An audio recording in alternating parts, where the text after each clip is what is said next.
नमस्कार और स्वागत है एक बार फिर से आप सभी का यूपीएससी करियर पॉइंट के ऑनलाइन प्लेटफॉर्म पे। और एक बार फिर से आप सभी का बहुत धन्यवाद तथा आभार हम जुड़े रहने के लिए तथा हमारे वीडियोस को देखने के लिए। जैसा कि हमने अपने पिछली वीडियोस में आप सभी को अवगत कराया था, सूचना दिया था कि जितने भी student class 9th to 12th study कर रहे हैं, पढ़ रहे हैं, आप सभी को हम मैथ्स कंटेंट का एक मैराथन क्लास लेकर उपस्थित होंगे, जिसमें आप मैथ से जुड़ी जो भी समस्या हैं उसको एक बेहतरीन तरीके से हल करके समझने का प्रयास करेंगे और आप बेहतरीन तरीके से समझ पाएंगे। तो आइए इस कड़ी में सबसे पहली कड़ी हम स्टार्ट करते हैं क्लास 9th का मैथ। और क्लास 9th के मैराथन क्लास में हम सबसे पहले जितने भी 9th का कंटेंट होता है मैथ से संबंधित, उसको हल करने का, उसको समझने का प्रयास करेंगे। आइए स्टार्ट करते हैं। जितने भी स्टूडेंट क्लास 9th में स्टडी कर रहे हैं या पढ़ रहे होंगे, आप सभी भली बात जानते होंगे कि मैथ स्ट्रीम में यानी मैथ सब्जेक्ट में क्या क्या कंटेंट होते हैं, क्या क्या विषय होते हैं। मैं इस बात की ही चर्चा इसलिए क्यों कर रहा हूँ, इसलिए कर रहा हूँ क्योंकि एक बेहतरीन स्टूडेंट की यही पहचान होती है कि वो किसी भी सब्जेक्ट को, किसी भी टॉपिक्स को, किसी भी पॉइंट्स को पढ़ने से पहले अपनी खुद की मेंटेलिटी या खुद की स्ट्रेटजी पर्सनल बनाता है, वो क्रिएट करता है, जिससे उसकी पढ़ाई में एक आमूलचूल परिवर्तन होता है, जिससे वो अपनी पढ़ाई को एक नई दिशा और नया डायरेक्शन दे पाता है। तो इस कड़ी में हम ये बात करना चाहते हैं कि क्लास 9th का जो मैथ होता है, क्लास 9th की जो मैथ सब्जेक्ट होती है, उसमें कितने कंटेंट होते हैं, कितने टॉपिक्स होते हैं, उसको हम एक बार पहले समझने का प्रयास करेंगे। तो जब आप क्लास 9th की मैथ स्टार्ट करते हो या क्लास 9th की मैथ ओपन करते हो, तो आपको बहुत सारे विषय सूची, बहुत सारे पॉइंट्स, बहुत सारे सब्जेक्ट आपको देखने को मिलते हैं। इन सब्जेक्ट में आपको आखिर ये देने का भी एक साइंटिफिक रीजन है कि बच्चा अपना एक खुद उस सब्जेक्ट में जितने भी टॉपिक्स हैं उसका एक खुद की छाप बना लेंगे। कोई भी इसका यूज नहीं करता है। मैं आप सभी को इसका यूज करने का तरीका बताता हूँ कि जो मान लीजिए पहला लेसन हमारा है नंबर सिस्टम संख्या प्रणाली। अगर हमको इस लेसन को पढ़ना है तो हमको इससे संबंधित कितने कंटेंट है इस चैप्टर में, पहली बात तो हमको टोटल लेसन मालूम होना चाहिए। उसके बाद हर लेसन में क्या क्या कंटेंट है, क्या क्या टॉपिक्स है, क्या क्या पॉइंट्स हमको तैयार करना है, क्या क्या हमको पढ़ना है। पढ़ने तो सब कुछ है, लेकिन जब आप खुद का एक कंटेंट तैयार करेंगे कि हमने इसमें क्या पढ़ा, हमको क्या पढ़ना है, तो आपकी तैयारी और भी बेहतर होती है, उसमें और भी निखार आता है। तो इसमें अगर हम इस बात करें नंबर सिस्टम की, संख्या प्रणाली की, तो इसमें कुछ प्रमुख कंटेंट दिए हुए हैं। जैसे मान लीजिए अगर किसी भी लेसन को पढ़ना है तो पहली बात तो उस लेसन से जुड़ी हुई जो भी बेसिक जानकारी है, जो भी बेसिक पॉइंट होते हैं, वो आप ऑलरेडी प्रिपेयर करके पढ़िए, क्योंकि ये आपकी तैयारी को और भी मजबूती देता है। जैसे मान लीजिए नंबर सिस्टम है ये लेसन, तो नंबर से रिलेटेड जितने भी पॉइंट्स होते हैं, जितने भी आप बेसिक पॉइंट्स पिछली कक्षाओं में पढ़ चुके हैं, क्लास 7th 8th 6 में पढ़ चुके हैं, उसको आप एक बार रिकॉल करने का प्रयास करिए। जैसे इंट्रोडक्शन, यानी नंबर सिस्टम का आपको सबसे पहले इंट्रोडक्शन मालूम होना चाहिए, इसका इतिहास क्या है, इसका हिस्ट्री क्या है, वो आपको मालूम होना चाहिए। सेकंड पॉइंट आपका देखते हैं कि इस चैप्टर के अंतर्गत हमको क्या क्या पढ़ना है। सबसे पहला पढ़ना हमको इरेशनल नंबर,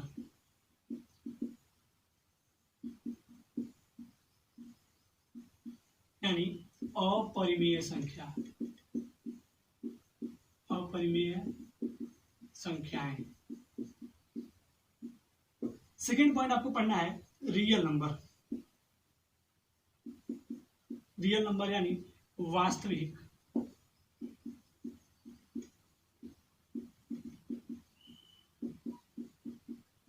संख्याएं।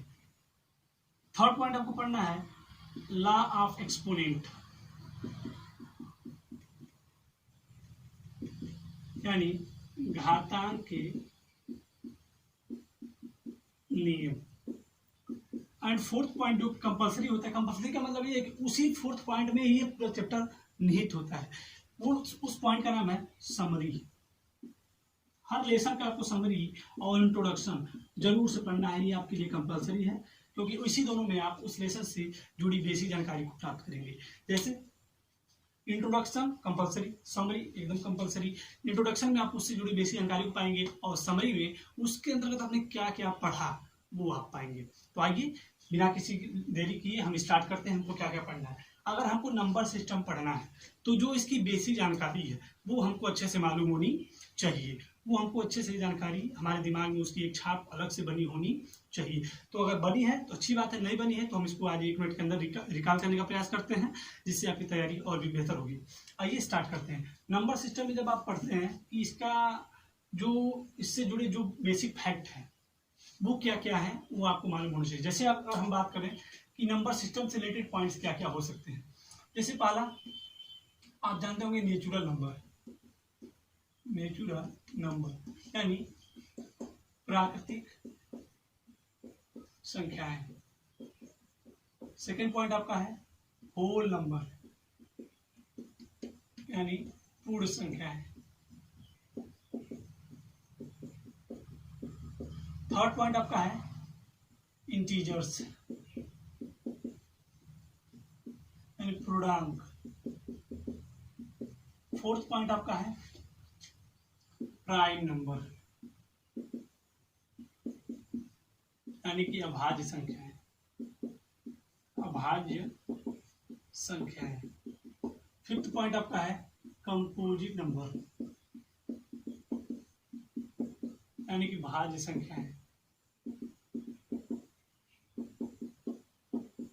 इसके बाद कुछ पॉइंट है जैसे कि इवन नंबर्स, आप जानते होंगे इवन नंबर्स मतलब सम संख्या। सेवेंथ पॉइंट आपका ऑड नंबर यानी विषम संख्या। एट्थ पॉइंट रेशनल नंबर और भी रेशनल नंबर जो भी पॉइंट्स है उसको आप रिकॉल कर लेंगे इसी दौरान। तो आइए इसको हम एक बार पिछली कक्षाओं के दौरान जो हमने पढ़ा है उसको एक बार 2 मिनट के अंदर रिकॉल करने का प्रयास करते हैं। स्टार्ट करते हैं।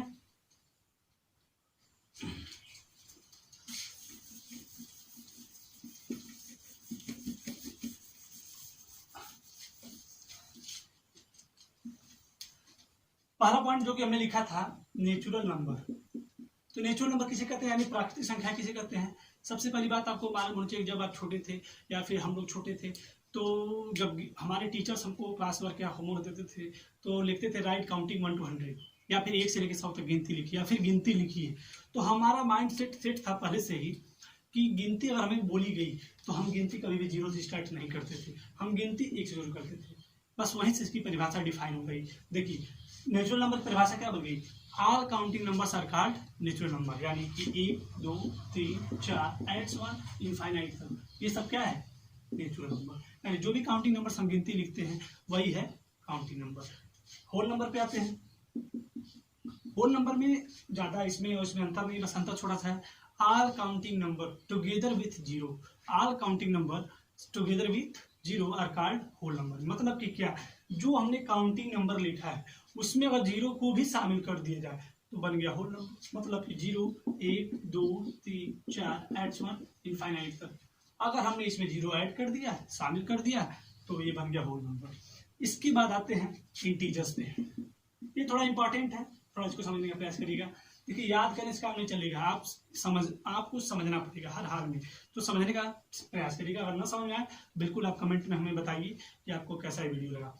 इंटीजर्स की बात अगर करें हम तो जैसा कि अब हम लोग हाई स्कूल लेवल में पढ़ रहे हैं, 9th में पढ़ रहे हैं, 10th में पढ़ रहे हैं, तो हमें हर चीज़ की जानकारी हो चुकी है। इंटीजर्स भी हम क्लास 6 7 से पढ़ रहे हैं। तो पूर्णांक में क्या होता है कि अगर हम मान लीजिए 1 2 3 4 5 लिखा है, अगर ये लिखा है 1 2 3 4 कुछ भी संख्या लिखी है एड्स 1, तो ये सिर्फ 1 2 3 4 5 ही नहीं लिखी है। अगर किसी संख्या के पहले कोई चिन्ह नहीं, किसी संख्या के पहले यदि कोई चिन्ह नहीं हमें दिख रहा हो तो हम ये मान के चलते हैं या फिर ये होता है कि उसके आगे प्लस चिन्ह है। कौन सा चिन्ह है? प्लस। यानी न्यूट्रल है तो प्लस, यानी किसी भी संख्या का कोई चिन्ह नहीं मतलब उसके आगे कौन सा चिन्ह होगा? प्लस होगा। इसमें अगर जीरो शामिल कर दिए तो होल नंबर। अगर हम प्लस पार्ट को देख रहे हैं, अगर माइनस पार्ट को भी लिख दें, प्लस पार्ट के साथ साथ माइनस पार्ट को भी उसके साथ लिख दें तो वही बन गया इंटीजर। मतलब कि क्या, 1 2 3 4 सब माइनस में। मतलब कि अब देखिए हमारी परिभाषा यही से आने वाली है। अगर हमने सिर्फ इतना लिखा, सिर्फ 1 2 3 4 5 लिखा तो वो क्या रहा? नेचुरल नंबर, वो रहा नेचुरल नंबर।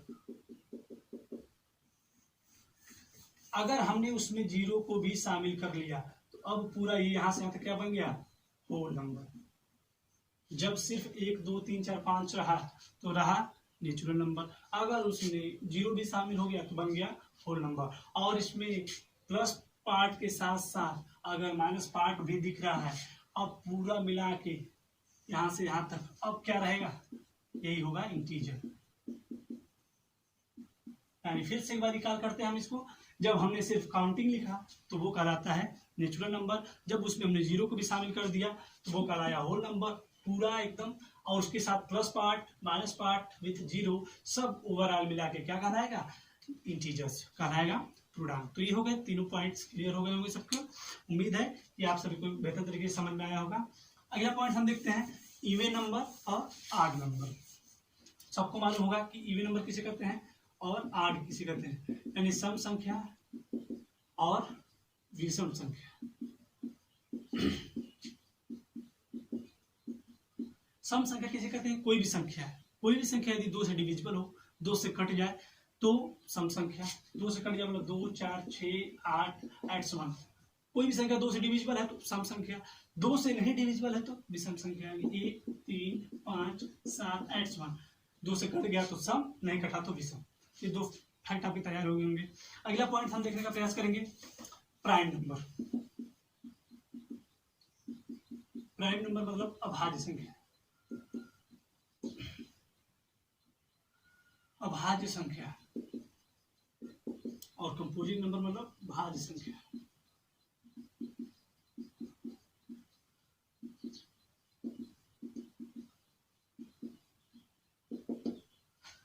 अभाज्य किसे कहते हैं, अभाज्य किसे कहते हैं, थोड़ा ध्यान दीजिएगा।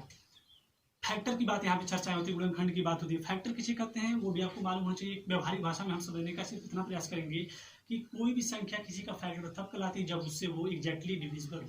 मतलब कि हमने क्या बोला कि कोई भी संख्या किसी भी संख्या की फैक्टर तभी कहलाती है जब वो उसको पूरी तरह विभाजित कर दे, पूरी तरह उसको काट दे। मतलब कि अगर हम कह दें कि 4 के right down are factor of 4, मतलब 4 के सभी फैक्टर्स लिखिए, 4 के सभी फैक्टर्स लिखिए, यानी कि हम आपसे बस सिर्फ इतना पूछना चाहते हैं कि 4 किस किस संख्या से विभाजित होगा, एग्जैक्टली डिविजिबल होगा। यानी पहली बात तो कोई भी संख्या एक और खुद से डिविजिबल होती है, कोई भी संख्या खुद से और एक से पक्का कट जाती है। उसके अलावा देखते हैं और किससे कटती है, ये 2 से भी कटेगा, 2 2 जा 4, 2 2 के 4, यानी 1 2 4, इसके क्या होंगे 4 के फैक्टर होंगे। यानी 4 जो है 1 से भी कट जाएगा, 2 से भी कट जाएगा और 4 से भी कटेगा। इसके बाद अगर हम यही बात करें 3 का, कि 3 के कितने फैक्टर होंगे। 3 पहली बात तो हमने बताया कि कोई भी संख्या 1 से और खुद से पक्का कट जाती है, तो ये 1 से कटेगा और खुद से कटेगा। अब बीच में देखते हैं किससे कटता है, क्या 2 से कटेगा, नहीं कटेगा, तो इसके सिर्फ 2 ही फैक्टर होंगे, 1 और 3। अब हमारी डिफिनेशन यहीं से क्रिएट होगी, क्या होगी कि वह संख्या जिसके सिर्फ 2 फैक्टर होते हैं, वह संख्या जिसके सिर्फ 2 फैक्टर होते हैं, ओनली 2 फैक्टर,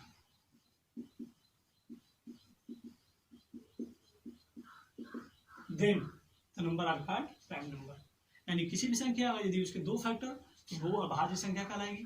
अगर मोर देन 2 फैक्टर,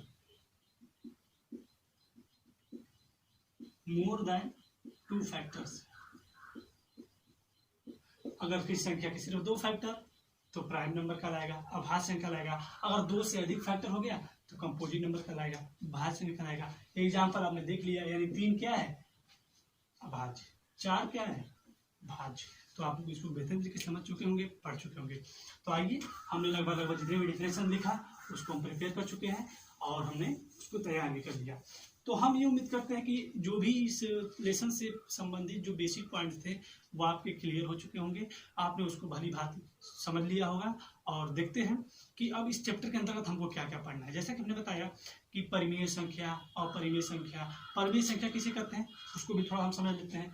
परिमेय संख्या किसे कहते हैं, रेशनल नंबर, रेशनल नंबर यानी कोई भी संख्या अगर अपान के फॉर्म में दिख रही हो, पी अपान क्यू, हम बचपन से पढ़ते आ रहे हैं, उसमें कोई नई बात नहीं है, पी अपान क्यू के फॉर्म में दिख रही हो तो वो है रेशनल नंबर। वेयर, जबकि जहां पी और क्यू दोनों इंटीजर हो, इंटीजर्स होने चाहिए, मतलब कि पूर्णांक होने चाहिए, और क्यू इज नॉट इक्वल 0।